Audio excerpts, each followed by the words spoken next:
Do you like what you hear? Then you need a Devon bass. Devon bass. Better by design. Whether you're old school or whether you're new school,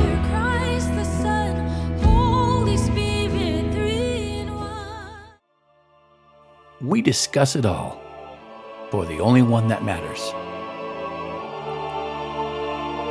Folks, we are going to be interviewing Dr. Adrian Ford, a fascinating friend of mine and one I think you'll enjoy listening to. I apologize in advance. Some of the audio will be a little scratchy due to the fact that the internet was not kind to us tonight. Folks, I want you to welcome a brand new friend of mine, Adrian Ford. He is a chef. He's a school teacher. He's a minister of music at Episcopal Church. Is that your title at the Episcopal Church, minister of music? Yeah. Director of music. I think it's director of music ministries, because it's more than just choir. But it's choir until we come out of this pandemic restriction where we can't have too many more things going on. Well, then why don't you just take the next few minutes, Adrian, and introduce yourself to me. And by the way, if there's any, I can edit the daylights out of anything. So this isn't live. So I can, I use my editing magic powers to make it appear like we're two normal individuals. I love it. All right. Tell me about you. Okay. So, I'm Adrian Ford. I was born and raised in New Orleans, Louisiana. I went to, Phyllis Wheatley Elementary School, Alfred Lawless Middle School, and finally I went to George Washington Carver High School. I wind up getting enrolled in Xavier University to study music education with a concentration in piano performance. So those were heavy things. And then in my third year going to Xavier, I wound up coming out here to Atlanta because Hurricane Katrina happened in 2005. So that's where we were. So we came to school, went to a few different colleges out here, just trying to find my way, in the midst of all of that was going on. When I think about Katrina, I think about, and it's part of the journey, when I think about how everything I had literally been washed away overnight, like literally 8 years of savings for instruments. I was trying to study the guitar at the time, and had a keyboard and amplifiers and all that kind of stuff, because I was doing a lot of church music ministry even at a young age. Like I started playing for churches at age 12. I was still a child, reading out of what was that? It was a white spiral praise hymn. I think it was I wonder if it was the Westwood series. Anyhow, we would they would sing songs out of there, and that's how I learned how to play for church music. But anyhow, coming to Atlanta, I realized I had to get my skills up, because I was around a lot of musicians, and this was like the mega mecca for musicianship, and everybody was doing everything and all of this difficult music, which was like classical repertoire. Because I know I'm rambling, I apologize, but my first introduction to classical music or training or any kind of official training other than private piano lessons was my years at Xavier University, where I studied classical music, and that was the first time I've heard about Bach, and the first time I've heard about Chopin, and those were Bach, Chopin, and Rachmaninoff were my three favorite pianists and piano music composers when I was in school. So sorry, I'm just jump back. Now we're talking about out here. You ramble on. You just go ahead and ramble on, because already I know we're going to be great friends, because I have a thing where I say I think with my mouth open, and whatever's up here It's almost no filter. It flows on out. So you just ramble and let it flow. We're good. Okay. All right. So with that being said, so here we come into, Atlanta. I'm starting to meet musicians and singers and vocalists who are the same age, and then I found myself, gathering under the guidance of, some seasoned musicians, so that they can quote show me the ropes. And so with that being said, I learned a lot about the musicianship and the things that were needed here. Like, I had to brush up and had to learn how to play pipe organ. So I took lessons at one school with one particular teacher, Dr. Oliver, and I took, also took organ lessons with Philip Scarrett, who plays for Big Bethel, the Mother Church of um, African Methodist Episcopal Church. Um, Downtown Atlanta on Auburn Avenue. So when I was playing the piano there, he would teach me how to play the organ. Like, we'd study, Franck and stuff like that, and technique and all of those good things, right? I studied Bach materials with Dr. Oliver, and I studied Franck, with Mr. Scarrett. But anyhow, besides all of that, we're just so. Hmm. So I wind up after doing this, just working in church music for several years, working in church music, and I've worked in almost every church background, known to man. I'm talking from um, currently Episcopal. Prior to that, it was Baptist. Prior to that, it was CME. Prior to that, it was regular Methodist. Then it was AME. I've worked in the Catholic Church. I've worked in Apostolic and Pentecostal churches. So we've been around the block musically, and I appreciate all of those experiences that I had an opportunity to engage with when it came to the music ministry as well as ministry, because each one of those backgrounds taught me something about music and worship and ministry, and how it impacts the lives of people, and how it is important to the individual and how it's received. Those things were important when it comes to music. When it came to working in the different churches and stuff like that.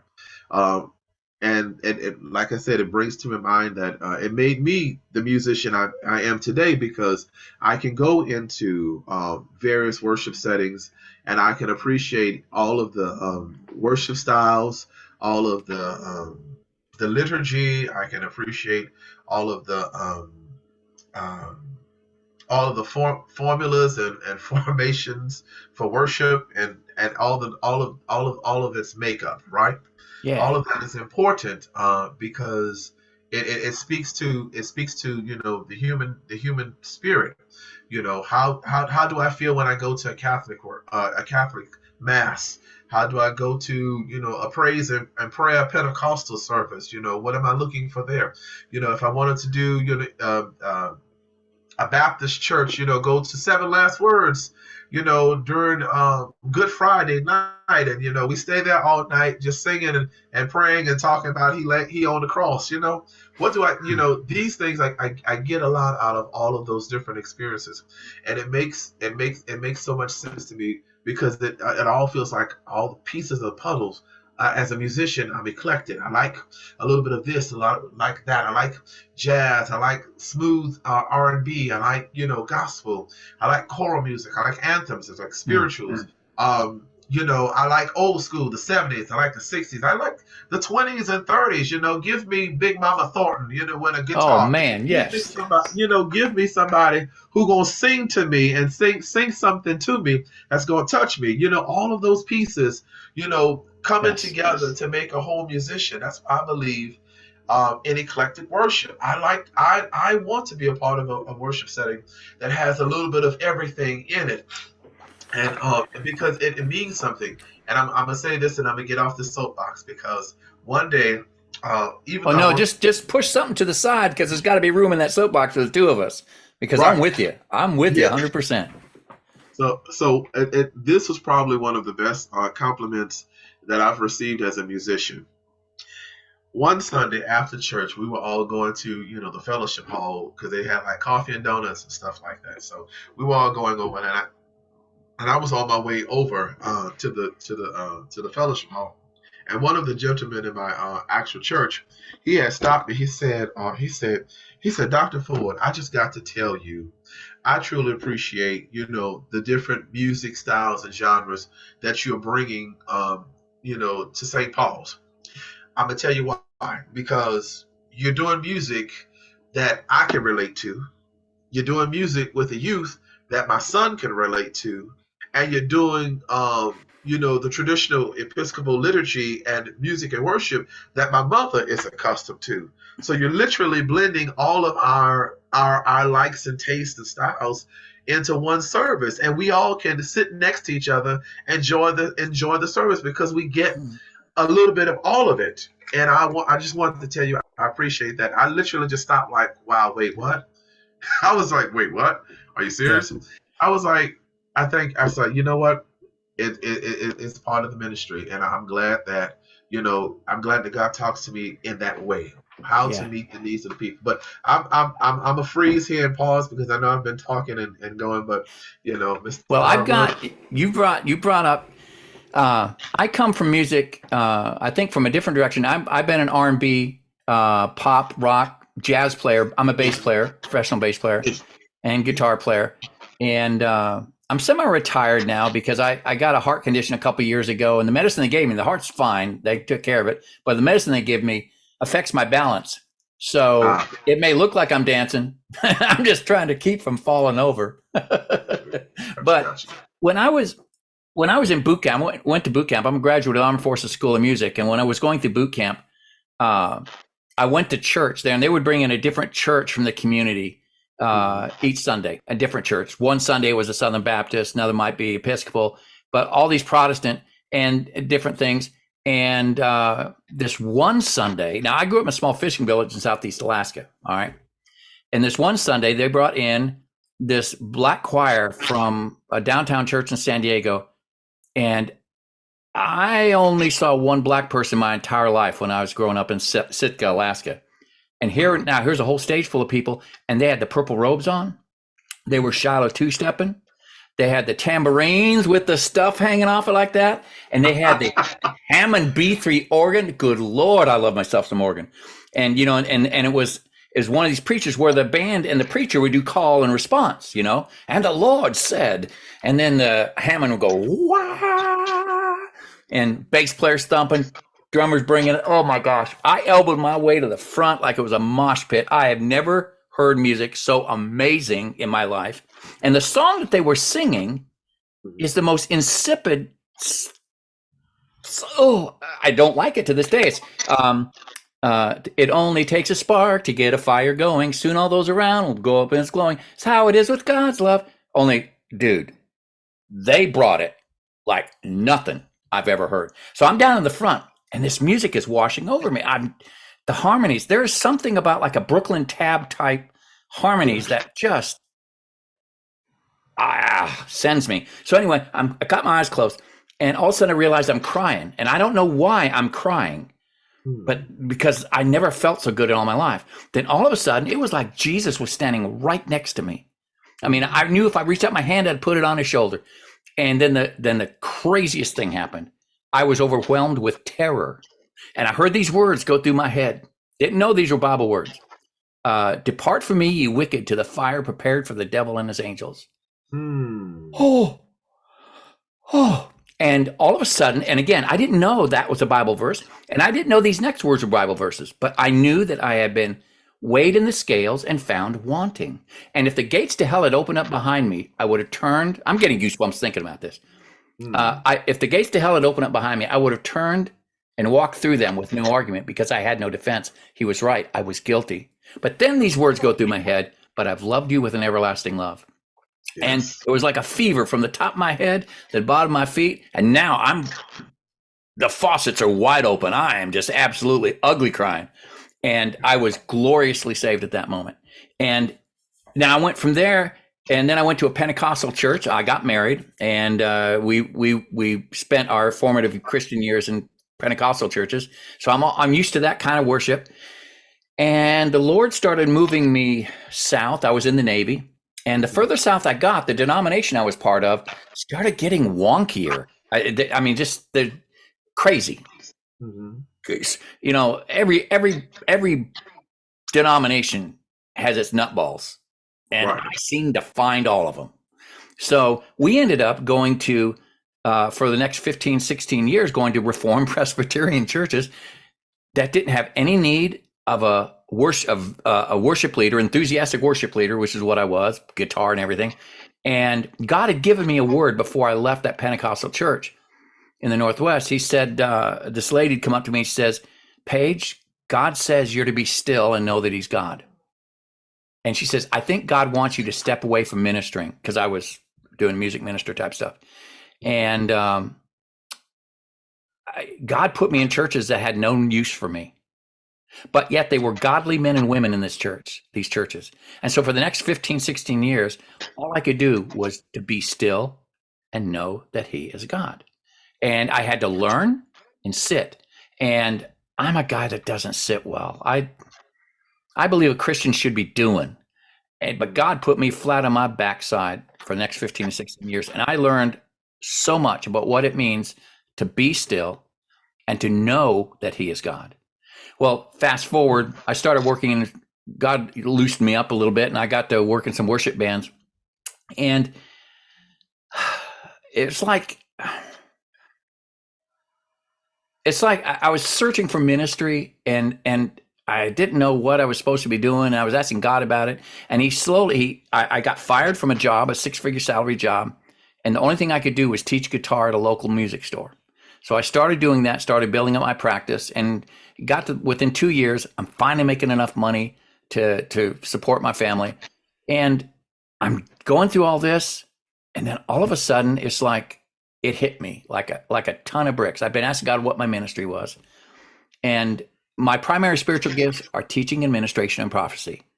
And but the reason I'm not a minister of anything is because my spiritual test for mercy is at 2%. And I had a preacher tell me once, he said, dude, that's why you're not a minister of music. Nobody would survive your rehearsals. And he's right. But I find myself that I'm teaching the next generation of worshiper believers. And so that's kind of where my focus has been. And then when the pandemic hit, I thought, oh God, what am I going to do now? I can't go out and teach. So I had to do the virtual thing. And out of that came podcasts, and out of that came this podcast. And I started realizing that this is a really cool forum to meet people like yourself, other ministers of music from different cultures, different sides of the field, and to get your input on stuff. And I've had some great conversations so far, and you're my first Episcopalian. So... And also one last thing, and then I'm going to turn you loose again because I want you to answer a question. I was teaching a music appreciation class to high schools at a private school, and we start at the medieval and go through each of the eras, and we play music and primary composer these times. Well, we were comparing Bach and Mozart, and I played a requiem, I played a Kyrie from both of them, and I asked the class. I didn't tell them which was which. I asked my class, all right, who did what? And this one girl said, I think the second one was Bach. I said, what made you think that? She said, well, and I don't know why, but I listened to the first one. I'm going, wow, what an incredible composer. But I listened to the second one. I'm going, wow, what an incredible God. What is it about the music that communicates that? She says, because that's Bach. And Mozart was full of himself. So that was the first one. He wants you to know he was great. Bach wants you to know that God is great. Yes. That's a 14-year-old girl taking me. Wow. That is a mind-blowing. Okay. That is mind-blowing. Wow. And then that started me. I fell in love with the Renaissance era music. And it's like the light goes on. I've been doing this pop, rock and roll, R&B stuff. And all of a sudden I'm listening to the Mass. And I started studying the Mass. And I started flipping out because there's more meaning in the Mass, if people could get past the Roman Catholic thing and just look at the music, Uh-huh. look at the words, you will find nothing wrong with the Mass. It is absolutely the most concise, consolidated collection of truth that I think the Christian church has had in forever. So I'm writing my first Mass. I've been working on my first Mass. I've written about 12 Kyries so far. Haven't quite found one that I liked. Okay. Okay. But that's kind of where I'm at. So I have some questions for you. Okay. Let's go. In today's worship world,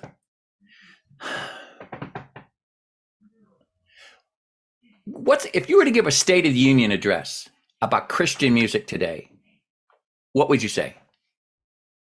Ooh. The first thought would be it is.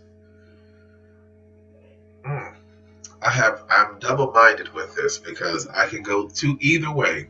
I'll go this way. I'll start with the positive and affirmative. Mm-hmm. And I'll go that it has been conditioned and sculpted for the level of faith current individuals in the world have. I remember music coming through. Let's just say I came through the 90s, right? The 80s and 90s. And it was the choir eras, like the big choir, big community choirs, and they would sing everything under the sun. The theology behind what they were doing was, celebratory. They were singing, great is our God. How great is our God? Great and mighty is He, and all of these different songs. Won't He make you clean inside? The best is yet to come. Over the years, right? These were all these songs were, in my opinion, developmental for these were developmental for faith practices, meaning this. Individuals understood the message of the song based on their faith and what their walk was during that time. So even though a lot of the music has been secularized, it's kind of hard to differentiate between the intentions of the song based off stylistic approaches. Mm-hmm. I'm finding that music is again cultivated for the level of faith individuals know. You want to know what type of faith people have in God. Listen to the songs that they sing about. Listen to how they sing about the songs. About God. Um, wow. Yeah. Wow. So you're saying if you want to see the faith level of somebody, listen to the music that they sing. Yep. Okay. Yep. I would say listen to the level of listen to what they sing, because what they sing is born out of their experience. They're singing about a God that they are getting to know based off of the experiences they've had with Him. And if this person hasn't had many experiences with God, their song selection or their exuberance in singing songs might be, more reflective and more. I don't want to say shallow because I don't want to sound critical, what have you. But I want to say that it will reflect. It will reflect in their expression of music, their walk with God. Now I can sing something today and it just it touched my heart, and then I'll go back and sing a hymn from my grandma's handbook, the National Baptist hymnal, and literally just go into worship, just rocking back and forth and almost to tears, because the words and the theology was so heavy back then. They were talking about purging your heart, talking about walking with God, talking about experiencing Him every day, talking about how He's a way maker, talking about He's a bridge over troubled water, talking about, how He's a friend to the friendless. And my experience in walking with God, thank you, Jesus, is that I've experienced many of those facets with God. When I didn't have any friends, and He was a friend, when my mother was out there doing her thing, and He was a mother to the motherless. When my father, committed suicide, He was a father to the fatherless. He was the example of what love should be in my life and how I reflect that love to the people around me. Those things, those songs, that theology is embedded in me. Mm. That'll preach. It is what it is. And so today's musicians, I really want to encourage them to, go back to your first love. Find out what was it that was exciting about singing about God. Not the next hot track, not the next hit single, not the next, look at me in this fancy outfit and a makeup artist and my head down the back and I look like a superstar. You know, he that be great among you, let him, he that be, you know, you Well, know. it seems to, it's like, well, it was really peculiar for me coming out of Pentecostal background like I did, and then of course Reformed Presbyterian. The two most powerful worship experiences I had were in a Lutheran church and in a Catholic church. Now, you'd think in the Pentecostal type churches, you think, oh, I saw power. Well, yeah, I did, but there was something rich and deep. When I was in the Lutheran church service with my wife, we were visiting home in Alaska, and her mother's the organ player. You're going to find that in almost all my stories, there's an organ somewhere That's it. because that just seems to That's it it. speaks to me. I wish I could play, but they were doing the liturgy service based on that scripture that Martin Luther discovered: "The just shall live by faith," which is what turned his life inside out and upside down, and was the springboard for the Protestant churches. And I started thinking about what it must have been like for a monk who had given his life in service to God, only to discover that he didn't know him, only to discover that the just shall live by faith, and that the works that he was so attached to were nothing, and that the only reason anybody is saved is through the grace of God. The just shall live by faith, and that faith comes from God. And it's like, and I started just boiling all it, and I'm crying in the middle of this Lutheran liturgical church service. And the people on either side of my wife and I are looking at me like, I'd grown a third eye or something. He's crying. This is a Lutheran church. You don't cry in a Lutheran church. I do. And then I was in a Catholic church. I went there to see a friend of mine was playing bass in the worship band there. He wanted me to hear him. So I said, sure. Never been to a Catholic church. So I go to Catholic church. Well, this Sunday, they had a visiting bishop. So they had this big procession. All right. They had the altar boys, and everybody has their fine robes on. Altar boys got the flags, standards, and the priest is waving this thing that's got smoke coming out of it. I said, I don't know any of that stuff, but they're all wearing their finery, big pointy hats, lots of shiny stuff. But they were coming in, and it was a procession, and all of a sudden I was overwhelmed with the pomp and the circumstance of it all. And I began to just think that maybe the Catholics have hung on to something that we Protestants have thrown out with the bathwater. The fact that there is pomp and circumstance when it comes to worshiping the King of Kings and the Lord of Lords, the God of the universe, the only God, the Alpha, the Omega, the beginning and the end. And I have so many friends who address God as the big guy, the man upstairs. No, he's so much more than that. and that I was overwhelmed with just that, the ceremony of it. And I have some theological differences with the Catholics, but man, they got a lot of stuff right, and we should be paying attention. And so those two services stand out for me as my most powerful worship services, because it forced me to not focus on me. It's all about him. Yes. What is man that you're mindful of him, or the Son of Man that you remember him? For a little while, we're lower than the angels. I mean, we should know our place. And so so those two services absolutely blew me out of the water. So you would say then, do you think we're in a good place musically in the church? No. Because we're losing the eclecticity of the musicianship around. It's not a lot of people that are able to give ebbs and flows. They're not able to adapt and adjust. I'm not seeing a lot of musicians that take their craft seriously anymore. It's about, I'm gonna play the gig, I'm gonna chill, we gonna go and do this thing, this music thing, and then I'm gonna, go rest and relax or what have you. Um, we used to have a saying in school, practice doesn't make perfect.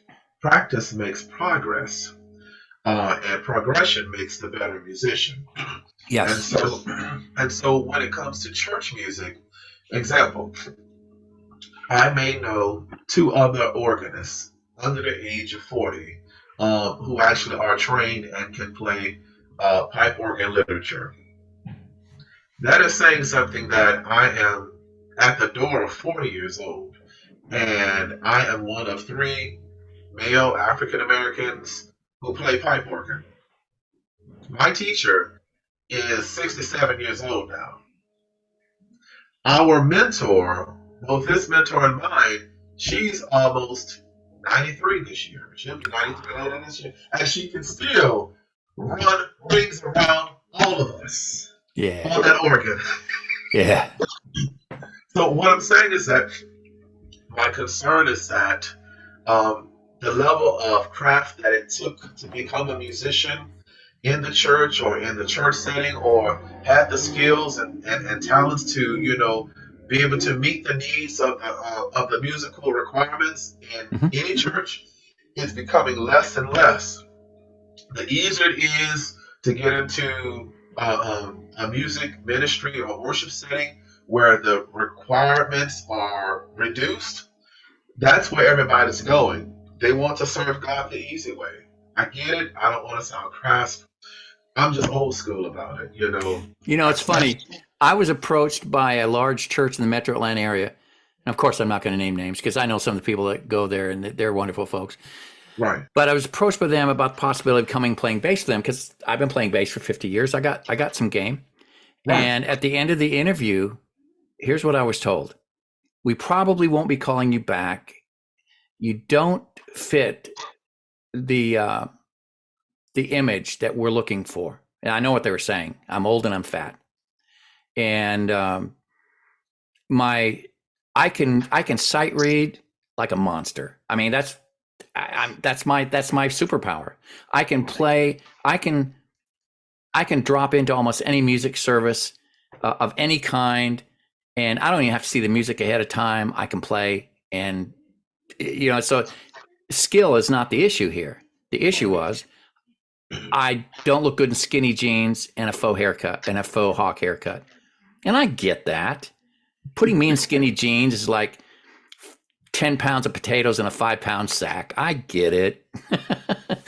But you're right, because the bar has been dropped in many places. And what's really sad is that historically, the church used to be the place that produced the best musicians. Right. It's just look at Bach. I mean, come on, he was it.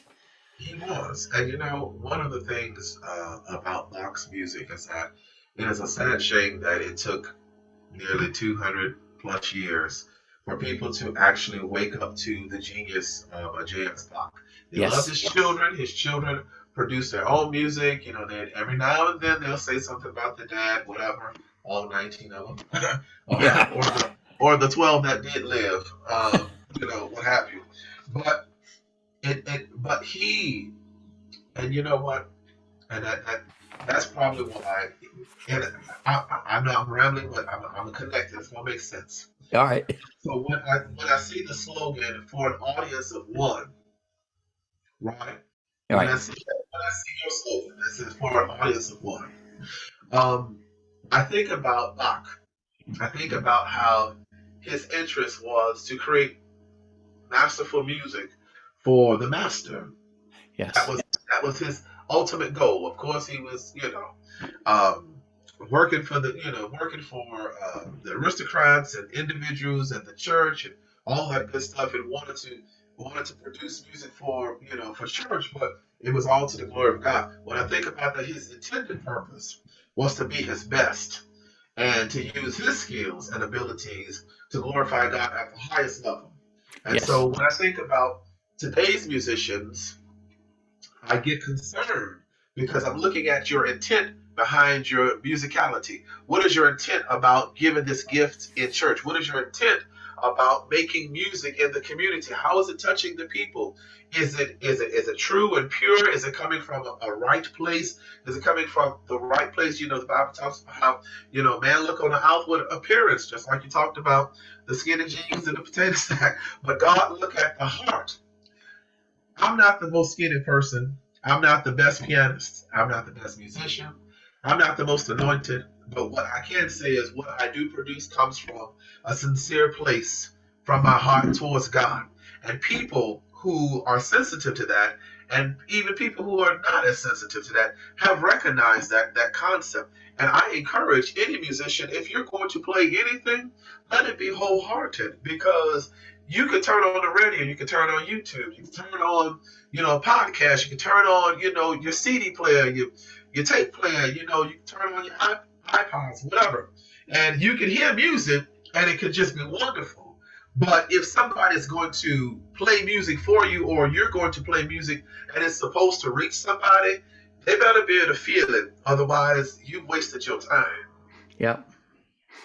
It's fun. It's funny. I was a staff bassist at a big church, and for a while, and I loved it. They're wonderful people there. But after almost every service, somebody would come up and say, "Man, you were really cranking it on the bass today." And outside, I go, "Thank you." Inside, I'm going, "You were watching the wrong person." And the church I'm at right now, totally different from that. After a church service, people will come up. If they say anything, it'll be something like, "Man, it was like Jesus was sitting in the seat next to me. It was worship was awesome today."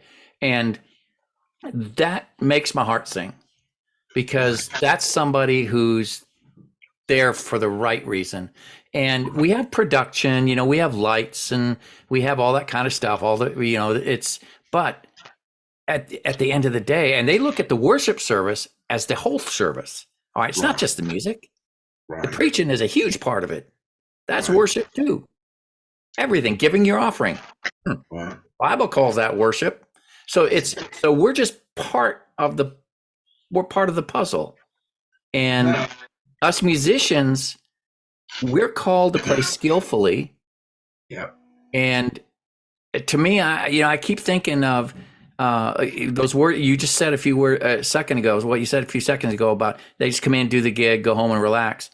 There should be a drive in a musician to get better. There was a story of, it might have been Doc Severinsen, for the Johnny Carson band. He was like 70 years old, and he was giving a trumpet lesson to a student. And at the end of his lesson, said, "Hey, why don't you take a ride with me? I want you to meet somebody." I said, "All right." So I get in the car, and they go to a house a couple miles away. And in there is an 85-year-old man who gives Doc Severinsen a trumpet lesson. All right, now Doc Severinsen, right? But and this kid asked him, he said, "Doc, you've done everything there is to do in music. You're at the pinnacle. You're at the peak. Why do you need to take lessons?" He said, "I just want to get better." And that's probably why he was Doc Severinsen. Right. Right. I agree. And I didn't want to interrupt you while you were talking, but I wanted to say you mentioned about your previous experience at another church, and it was like, man, the bass is thumping. Um, and I thought about it. You said they were looking at the wrong person.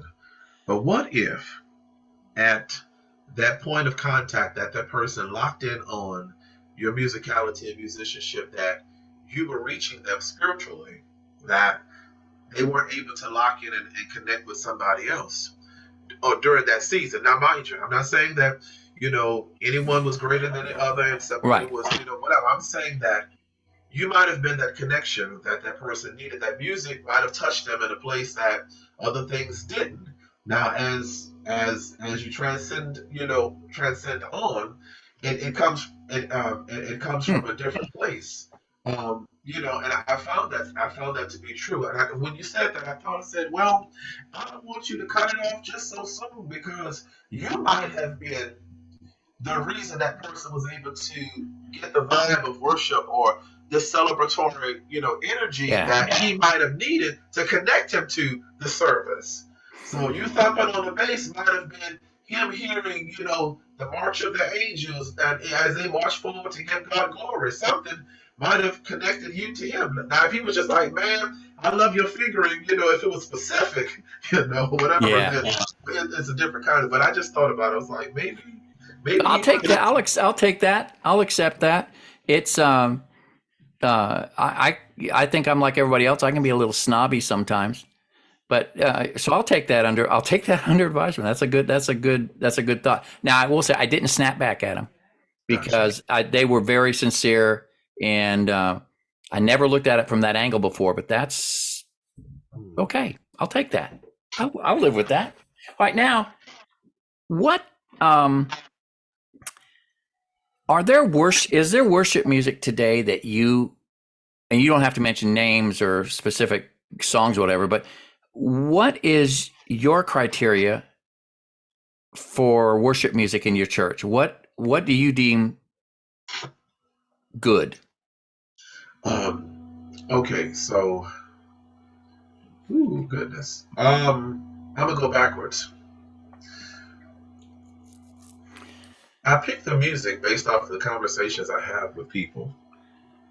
Oh, I could be at after church one Sunday and start having coffee, right? And talking, and somebody will tell me something, going on in their life, or they'll tell me something good, or it could be something that needs to be prayed for, or something that that should be held in confidence, what have you. And I'll start thinking, and I'll internalize that. That conversation will hit my spirit. And I don't want to sound churchy and preachy and all that. That's fine. It'll hit me, and I'll start to meditate about the conversations rolling around in my mind, even in the midst of 50 other things going on. I'll go sit at the piano, like that piano behind me. I would come into this office and I'll sit at the piano and I'll start playing, just start playing. And whatever comes to my mind, it comes to my spirit, and it hits my heart, I know that that's something that needs to be sung. That might be a hymn. It might be a special selection. It might just be instrumental. I might take one Sunday. I took a combination of two songs. One was "Since Jesus Came Into My Heart." I don't hear a lot of churches sing that anymore because it talks about getting out of your way and letting God have His way in your heart. So that's another thing. So songs that speak to the heart of the people, I find good. Songs that glorify, first of all, well, songs that glorify God, that is first and utmost. That is first. Secondly, songs that talk about the reality of Christ in our lives. Something, oh, He walks with me and He talks with me and He tells me I'm His own. I might be, Episcopal, even though we don't have that hymn, but yet again, those hymns come with me wherever I go because that was my upbringing. That was embedded in me. That right. theology embedded. Oh, He walks with me and talks with me and tells me I'm His own, and the joy we share as we tarry there, no other, has ever known, what have you, paraphrasing, those kind of things. So, what I find is good music. What do I think is good music? Is music that will minister to the hearts of the people and uplift them where they are. Example, and I'm just gonna go off with the riff with it. If I'm in the Episcopal Church and we talking about doing praise and worship, because there's this concept that's developing here called and I won't say the name because I know it's copywritten, what have you. But there's a concept where praise and worship and liturgy of the Episcopal Church are starting to merge and marry because they want to access what what is being done in other churches, the other evangelical churches, other Episcopal, the praise and worship style. The come on, lift your hands, come on, clap your hands, come on, give God praise, tell Him how great He is. The praise and worship atmosphere. They want access to that and have that to integrate into that. So you're worshiping God with your head and your heart because you're ministering, intelligently, from a theological basis about who God is or who we are studying Him to reveal Himself to us to be. as well as who we are feeling him when he touches us, how we engage with him from a heart matter, right? Hmm. So, so that is a beautiful concept that is being developed, and I'm excited to to start getting a part of that. Um, but yet again, the music that I believe that speaks to the heart of the person, because the concept I was trying to mention was this: is that it would be very difficult for me to say, "Come on, clap your hands, you Episcopal people! Come on, give God praise, you frozen chosen," something like that. Ah, but sorry, but that musician joke. Sorry, you Yeah, can I hear you. edit that out. The concept is, how do I teach the people about praise and worship, and how do I reach them so that they can have access to this style of worship, as well as integrate it into what they have come to know as as their Episcopal liturgy and formation. How do I engage that, right? I take what I know, merge it with what they know, create an atmosphere, or a setting where they're able to receive it. It's not being forced down their throat. Come on, clap your hands, and come on, spin around and turn your neighbor. In certain settings, that's necessary and needed. Not in every setting, because everybody's not going to be able to receive that, because they're trying to get access to God. We have to use music as a vehicle to get them to God. So, what kind of vehicle are they comfortable riding in? Some people can do a coupe. Some people need a 4 door. Somebody might need a whole bunch of them. We're gonna get in the van and we're gonna go see God together.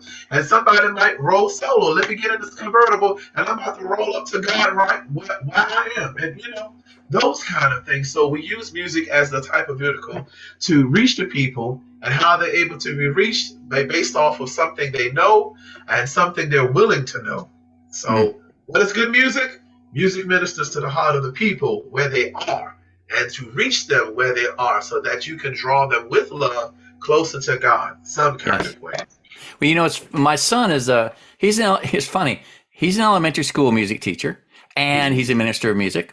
And he and I were having this discussion about what's good and what's bad. He says, "Dad, it's not about so much what's the music's good's bad. It's about knowing your people." And he said, for instance, he says, if you were to go to Africa and see a church service, they're pogoing, they're jumping up and down and waving their hands.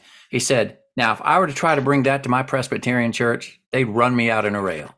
And it's not because it's bad or good. Right, It's not. It's not genuine. In right, Africa, that's their culture. That's genuine to them. That's how they live. That's who they are.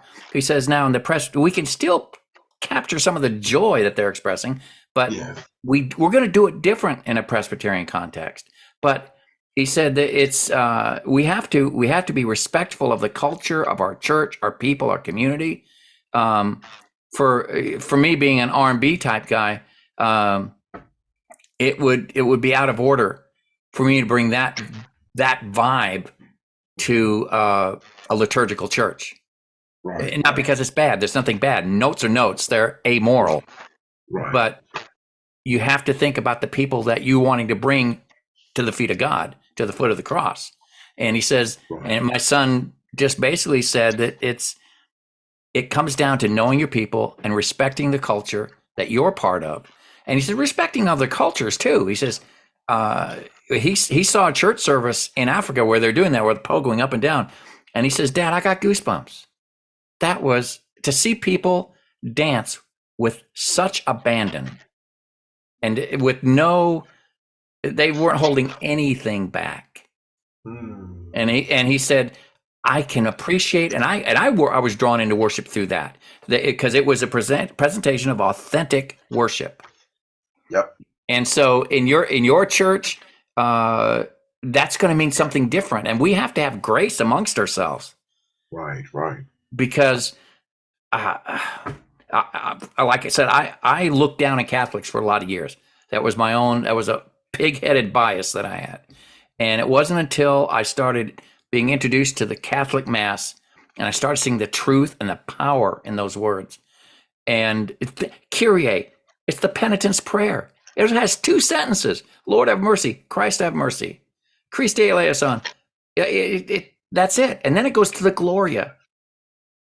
Why the Gloria? Well, you just been saved. You're going to rejoice. That's the Gloria. And then you're going to Yes. spend the rest of your life learning what God says and knows. That's the credo. And then toward the end of it, you have the benediction, the benedictus, the sanctus, the Agnus Dei.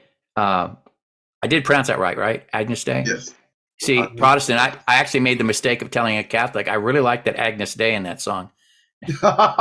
Agnus Dei. Yes. But it's we need grace with each other, and I like your approach about knowing your people to the point that you can actually build a church service that speaks to the needs that you're hearing coming out from amongst them. And that's important, so I don't know, in my mind I'm getting this conversation happening in my head right now where um it was a reference by a movie where they were talking about, hey, and I know it was a comedy movie, about who God was and angels and all kind of stuff. But I remember this statement. He said this was an apostle who happened to be transported to Earth, to help save the world from being unmade and stuff. It was a movie. I can't think. I think it was called Dogma. But anyhow, the character was Chris Rock. And, he said that he's. And I know he's in a lot of a lot of eyes and ears these days. Yeah. But the point I'm making is that he said, "Look at Jesus." He said, when we were alive on the earth, Jesus would do a lot of talking. We would sit around and we'd be talking about everything, and he would just sit there and listen and smile. And I thought about that, and that's what popped in my head. I don't know, maybe this is for this. That if we would be more like that and just sit and listen, you can actually hear the heart of the person. And Yes. so their heart starts to speak, and then you open your heart and spiritual mind and spiritual ears to hear, and then God starts talking to you about, how to meet that need or how to, be an assistance or connected to that. Example, I wish I could turn around and play something. I don't know my piano right there, but I know I probably didn't set the computer for piano recording audios and stuff like that. But I might overhear a conversation and go sit at the piano in the back of the room. Just walking past my coffee and waving, "Hey, how you doing?" And he was telling about the service and all that. I might go sit in the back of the room and start playing something. It might not even be a hymn. It might not be anything that I know what I'm playing. I might just start randomly playing, music. And whatever the mood music was, it might, I can tell that it's shifting the energy in the room, right? Mm-hmm. And so that's me saying sometimes you got to sit back and just listen to the people, let their heart speak, and then God will speak to you about what is needed, because it comes to my mind again. I don't know what's the old adage. God have no hands except ours. God Yeah. have no feet except ours. And those kind of things. We are the little crisis, as one pastor used to preach. The created images to reflect Christ's light in the world. We are those images, not just a city set on the hill, not just a light under bushel. We are little Christs. Right? We were created to be like little Christs, to represent Him, to show His love to the people. Mm-hmm. Or the representation. Somebody, my grandma used to say, "You might be the only Jesus anybody meets." So I suggest you be right. You been right. Get your life right, boy. You might be the only Jesus somebody meet. Well, it's really interesting you say that, because I just finished a section in my devotionals about Israel getting ready to going through the wilderness and the tabernacle and all that kind of stuff. And in the tabernacle, in Hebrews, he talks about the tabernacle being a shadow, a type of the real thing. So everything associated with the tabernacle is a picture of something bigger and real. And in the tabernacle, the priest ministered at the brazen altar, and the non-priest could go no further than the brazen altar. They'd bring their sacrifice, and the priest would minister. The priest there at that point would represent God to the non-priest. And he would turn around and represent the non-priest to God. The priest was the intermediary. They couldn't get past the tabernacle to get into the presence of God. And this is a picture of us, what we're supposed to be doing as believer priests, because Peter calls us that. We're a kingdom of priests and kings. And we are called to love God with all our heart, soul, and mind, and to love our neighbor as ourselves. That's the entire message of the New Testament. And that happens at the brazen altar. That happens in meeting the needs of the non-priests. Now, I had a friend of mine when I was getting my grad degree. He was an atheist, and we became very good friends. He's no longer an atheist. And one of the reasons he's no longer an atheist, he says, because I saw you sitting next to a gay professor, and you were talking with him, and his partner was there, and you were cutting up. You were enjoying their company. I said, well, yeah, they're great guys. They're great friends. He says, but I thought Christians hated gay people. And that absolutely blew him away. And you know why he believed that? Christians taught him that. And that crushed me. And when Jesus says to love your neighbor as yourself, he's talking, and that's when he says to do that, he brings up the story of the Good Samaritan. Samaritans were hated by the Jews, and the hero in that story was the Samaritan, not the Jewish guy that got beat up. The Samaritan selflessly took care of this Jewish man. And the other people who were charged to do it. We're called to meet the needs of the non-believers. So when it says love your neighbor as yourself, who's your neighbor? The guy next to you. Right. The guy in the car over here. The guy in the street corner. Your neighbors. And so to me, it was one of those eye-opening things, because this former atheist, he thought what he thought because Christians had taught him that. Yep. And I'm thinking, oh Lord, how can we undo this damage? But to bring it back to music. Right. Good. I have so enjoyed this time with you. We just have to do this again, because I think we could preach at each other for at least another hour. Yeah. And before we go, I want to say this. It reminds me of a song that's in one of our supplementary hymn books that we use, and because the St. Paul's is an Episcopal church through the Black experience, and I've coined that phrase on purpose. We use the African American Heritage Hymnal, which is published by GIA and stuff like that. There's a song called Kononia. It says, how can I say that I love the Lord whom I've never ever seen before, and forget to say that I love the one whom I walk beside each and every day?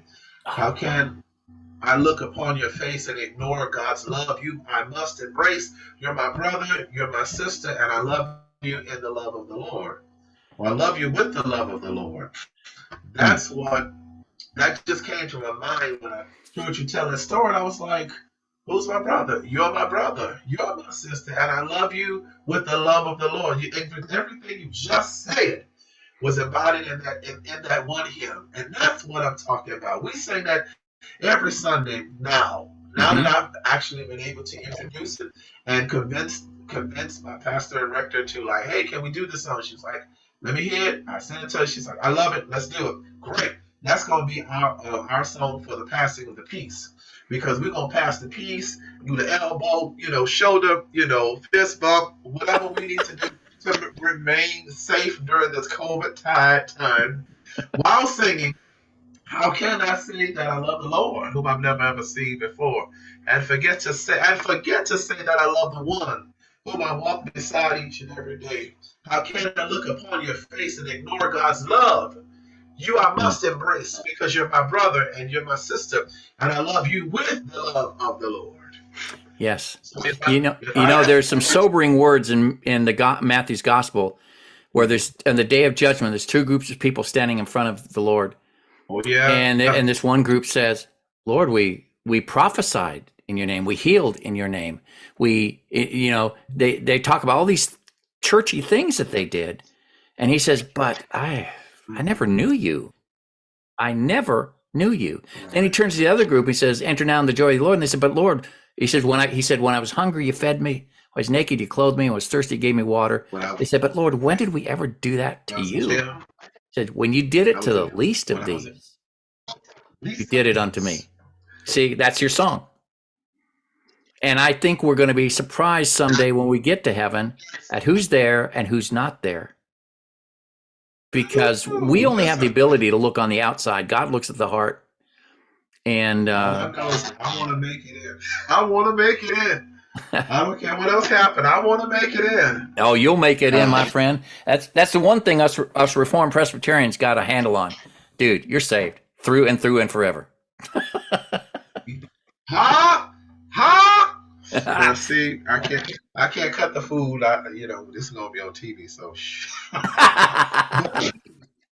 listen. Thank you so much, Mr. Garwood. I truly appreciate this opportunity to dialogue with you because having this conversation with you, starts to stir up the mind and spirit, and it starts to make me have conversations within myself that might need to be had every now and then. I know that's improper English, but you understand what I mean. Like, well, when you get to the point where you have a doctorate, you can use that English however you want. Listen.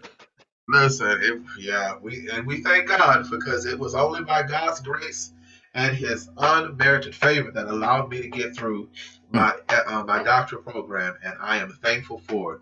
That I am grateful for, because it could have been the other way, and it might have been, but God intervened, and He said, "Nope, you are designed and destined to finish this, and so I'm going to intervene and make this happen, because it was no feat. It was no feat of my own. God did. When I say God did this, I mean God did that. Yes. He did that, and that's why I am forever grateful." Well, I'm grateful for this time. I'm grateful to finally meet you face to face. And like I said, we will have to do this again because there's a lot of stuff here I want to talk about. But you've also given me a lot of stuff to think about, which, hey, when you make an old man think, you've done a good thing. Listen, and the same goes here. So God's blessings to you, my friend. And I hope that He surrounds you with this favor like a shield. And we're going to do this again. Trust me. Listen, I look forward to it. I definitely look forward to that. Fantastic, my friend. God's blessings to you. I'll see you later. Good night. All right, take care. Good night. Well, that shuts it down for another episode of For the Only One That Matters. Thank you, Adrian. It was a wonderful interview. Y'all have a great night. Bye-bye.